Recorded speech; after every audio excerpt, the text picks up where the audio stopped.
একেবারে মৃত্যুপুরী আনন্দপুরের নাজিরাবাদ। সোনারপুর উত্তর বিধানসভা কেন্দ্রের অন্তর্গত এই নাজিরাবাদের এই যে বড় বড় গোডাউন, যে গোডাউনে গতকাল ভোর রাতে আগুন লাগে, রাত ৩টে নাগাদ আগুন লাগে, তেমনটাই দমকল সূত্রে খবর। সেই আগুনে একাধিক প্রাণ চলে গিয়েছে, একাধিক মানুষ এখনও পর্যন্ত নিখোঁজ। এই গোডাউনেই কিন্তু তারা কাজ করতেন এবং পরিবারের সদস্যদেরকে অনেকে ফোন করেও বলেছিলেন তাদের কিন্তু কোনো বাঁচার সম্ভাবনা নেই।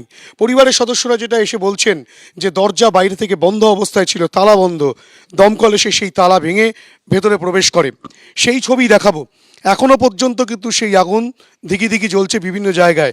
ক্যামেরাম্যান শান্তনু দত্তকে বলবো ছবিটা দেখাতে। এখানে যেমন আগুন দেখা যাচ্ছে, ঠিক তার পাশাপাশি আরও একটি জায়গায় সেখানেও কিন্তু আগুন দাউ দাউ করে জ্বলছে।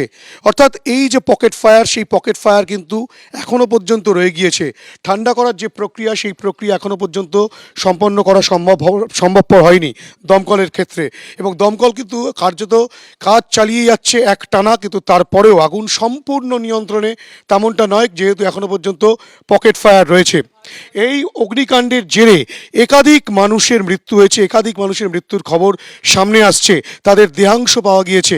সেই দেহাংশের ফরেন্সিক পরীক্ষা করার পরেই কিন্তু পরিবারের সদস্যদেরকে বলা সম্ভবপর হবে যে কোনটা কার দেহ। শুধু তাই নয়, দেখাবো অগ্নিকাণ্ডের জেরে যেটা সবচেয়ে প্রথমে দেখানোর বিষয় রয়েছে। ক্যামেরাম্যান শান্তনুকে বলবো যে ওপরের যে শেডগুলো রয়েছে, টিনের শেড, কেননা টিনের শেড দিয়ে ওপরের অংশ তৈরি করা হয়েছে, সেই সব শেড কিন্তু দুমড়ে মুচড়ে পড়ে রয়েছে নিচে, এবং লোহার যে স্ট্রাকচার, সেই লোহার স্ট্রাকচার সম্পূর্ণটা বেঁকে গিয়েছে। এবং এই যে পরিস্থিতি, সেই পরিস্থিতিতে কিন্তু ভয়াবহ যে অগ্নিকাণ্ডের জেরে এই পরিস্থিতি তৈরি হয়েছে, সেই পরিস্থিতি থেকে রীতিমতো যে মানুষগুলো আটকা পড়েছিলেন তারা কিন্তু প্রাণে বাঁচার জন্য প্রচুর চেষ্টা চালিয়েও প্রাণে বাঁচতে পারেননি। তাদের মধ্যে অনেকেরই খোঁজ নেই, অনেকের দেহাংশ উদ্ধার হয়েছে। এবং শুধু তাই নয়, এখানে দেখাবো দেওয়ালে কিন্তু বড় বড় ফাটল তৈরি হয়েছে।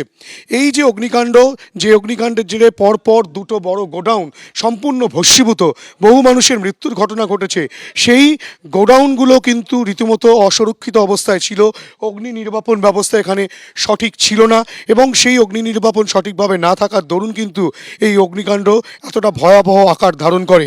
এবং অগ্নি নির্বাপন ব্যবস্থা বলতে এক্ষেত্রে যে স্প্রিংলার মেশিন, সেই স্প্রিংলার ছিল না, সেই স্প্রিংলার সঠিকভাবে কাজ করেনি।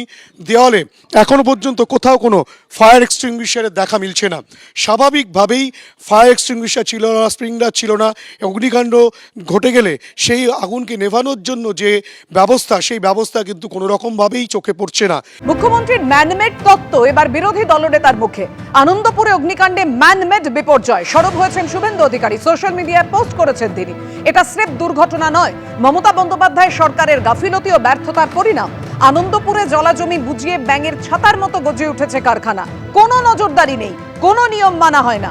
তালাবদ্ধ গুদামে আটকে পড়েছিলেন অনেকেই, কোনো পালানোর পথ ছিল না। ৩০ ঘন্টা পর ঘটনাস্থলে যান দমকল মন্ত্রী। আনন্দপুরে অগ্নিকাণ্ড নিয়ে সোশ্যাল মিডিয়ায় এভাবেই সরব হয়েছেন বিরোধী দলনেতা শুভেন্দু অধিকারী। আনন্দপুরে অগ্নিকাণ্ডে ঝলসে মৃত ৮, এখনো পর্যন্ত ১৮ জনের কোনো খোঁজ পাওয়া যাচ্ছে না, পুলিশ সূত্রে খবর। আর এবার মুখ্যমন্ত্রীর ম্যানমেড তত্ত্ব বিরোধী দলনেতার মুখে। আনন্দপুরে অগ্নিকাণ্ডে ম্যানমেড বিপর্যয়, সরব হয়েছেন শুভেন্দু অধিকারী। এটা স্রেফ দুর্ঘটনা নয়, মমতা বন্দ্যোপাধ্যায় সরকারের গাফিলতি ও ব্যর্থতার পরিণাম। শুভেন্দু অধিকারী বোধহয় ভুলে যাচ্ছেন যে কিছুদিন আগে ওদের ডবল ইঞ্জিনের রাজ্য গুজরাটে ঠিক এরকম ভাবে একটা বাজি কারখানায় ভয়াবহ বিস্ফোরণ হয়েছিল, সেখানে 12 জন মানুষের মৃত্যু হয়েছিল। তখন ওটা দুর্ঘটনা না ম্যানমেড ছিল? মৃত্যু নিয়ে রাজনীতি করা বিজেপির কালচার। শকুনের রাজনীতি, লাশের রাজনীতি করছে ভারতীয় জনতা পার্টি দীর্ঘ কয়েক বছর ধরে, কিন্তু ওরা প্লাস পেয়ে উঠছে না। এই রাজ্যের বুকে যে ঘটনা ঘটেছে, এই ঘটনাটা নিশ্চয়ই দুঃখজনক, মর্মান্তিক। যে মানুষ চলে গেছেন তাদের পরিবারকে আমরা ফেরাতে পারবো না। সরকার প্রশাসনিকভাবে, মানবিকভাবে তাদের পাশে আছে পরিবারগুলো। বারংবার করে একটা মিথ্যে ন্যারেটিভ তৈরি করে যখন পশ্চিমবঙ্গে কোনো দুর্ঘটনা ঘটে, তখন সেটাকে ম্যানমেড বা তখন সেটাকে পরিকল্পিত বলা। আর কদিন আগে আমরা দেখেছিলাম দেশের প্রধানমন্ত্রী নরেন্দ্র মোদী, তিনি কোস্তা উড়ালপুল যখন ভেঙে পড়েছিল বিধানসভা নির্বাচনের আগে, তখন বলেছিলেন অ্যাক্ট অফ গড। আর আজকে ভারতবর্ষের মানুষ দেখলো যে লোকসভা নির্বাচনের আগে একের পর এক উড়ালপুল ডাবল ইঞ্জিন শাসিত রাজ্যে ভেঙে পড়লো, তখন মানুষ জিজ্ঞাসা করেছিল যে ওটা অ্যাক্ট অফ গড না অ্যাক্ট অফ ফ্রড। যে ঘটনা ঘটেছে আনন্দপুরে, এই ঘটনা দুঃখজনক। এই ঘটনার পূর্ণাঙ্গ তদন্ত হচ্ছে, ইতিমধ্যেই ফরেন্সিকের টিম পৌঁছে গিয়েছে, তারা এভিডেন্স কালেক্ট করেছে। পুলিশ সুপার উচ্চ পর্যায়ে তদন্তের নির্দেশ দিয়েছেন, তদন্ত রিপোর্ট সামনে আসলে কর্তব্যে গাফিলতি যার পাওয়া যাবে সে জেলের পিছনে থাকবে। কিন্তু এটা নিয়ে শকুনের রাজনীতি বিজেপি করছে, বিজেপির কাজ ওটা, শুভেন্দু অধিকারী কাজ ওটা, উনি সেই কাজই করতেন। ওনাদের নিজেদের রাজ্যগুলোর দিকে তাকালে বুঝতে পারবেন যে ওনারা আসলে কি রাজনীতিটা করেন। এবিপি আনন্দ, এগিয়ে থাকে, এগিয়ে রাখে।